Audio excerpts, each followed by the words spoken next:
We're gonna start off by toasting up some plain panko breadcrumbs. And this is just Great Value brand. Simple, easy, and affordable. You're just gonna put enough in the pan for how many pizzas you're gonna be making, because you're just gonna sprinkle this over the pizza once you got your extra sharp cheddar cheese on the pizza, and it's just gonna cook up together. So you want a bit of crunch because jalapeno poppers do have a breading. They're deep fried, so we're kind of recreating everything that is on and in a jalapeno popper. Toast them up until they're nice and golden brown, and these look like they're ready. So I'm going to take them off the heat and place them in here, and then we're going to get started on our next topping.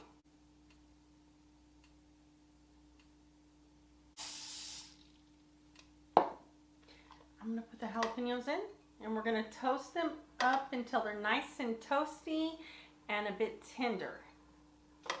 This one, I actually was going to slice them and just saute them, but I decided to do it this way and leave them whole. So that's why this one's looking a bit crazy. These look good enough for me. You could cook them however you want. As tender as you like, as firm, whatever your preference is. This is all about you, and you could do whatever you want. So let's just take these off. 1 pound of ground chicken. This is 96% lean, 4% fat. I just picked this up at Walmart. This is simple and easy to make. You can make it for your entire family. Everybody's going to enjoy it, and it's not that expensive. I'm going to take this off. This is going to be the reduced sodium taco seasoning mix by Great Value. It basically has the same ingredients as any other taco mix like McCormick and stuff like that. It's just a bit cheaper. So we're going to make this simple and easy. Toss that on like that. The directions on the package are going to say something different. I'm not following the directions right now. I'm just going to put it in, and I'm going to season this chicken. Add a bit of lime. I think 2 wedges will do. After you add your lime, of course, mix it in and continue to just break your chicken up as you cook it.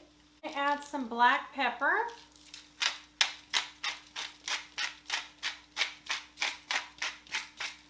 Fully cooked, and it's not overcooked.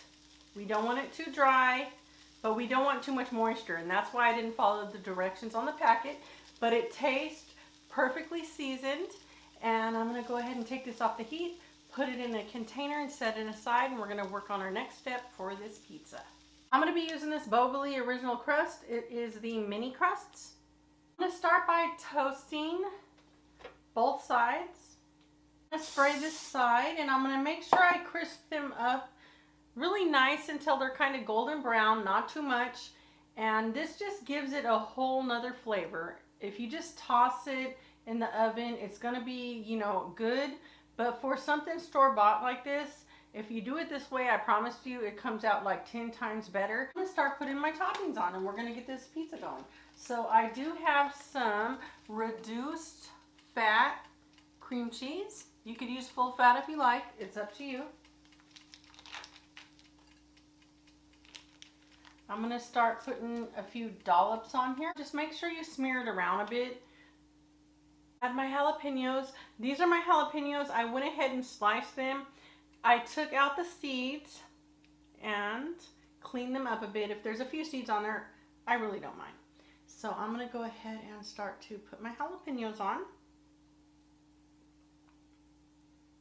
I'm going to do it this way. There we go.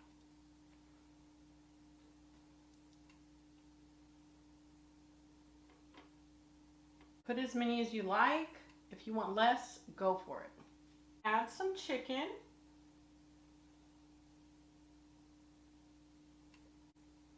Just sprinkle it on there. Keep in mind, I turned my heat down. I'm going to go ahead and turn my heat back up to a medium to medium-high heat. I'm going to add my extra sharp cheddar cheese.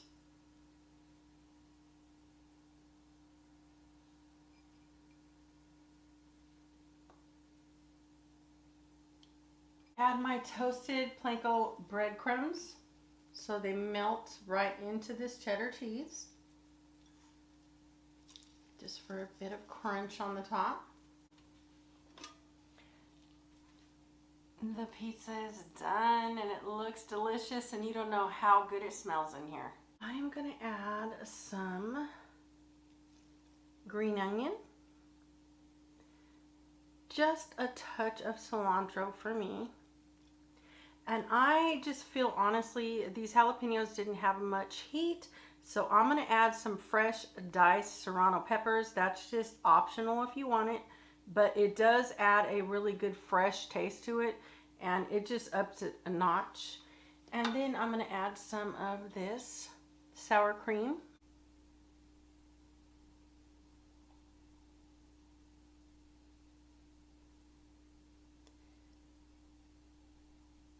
This is amazing. You're gonna love it. So try it out, and I'll see you in my next video.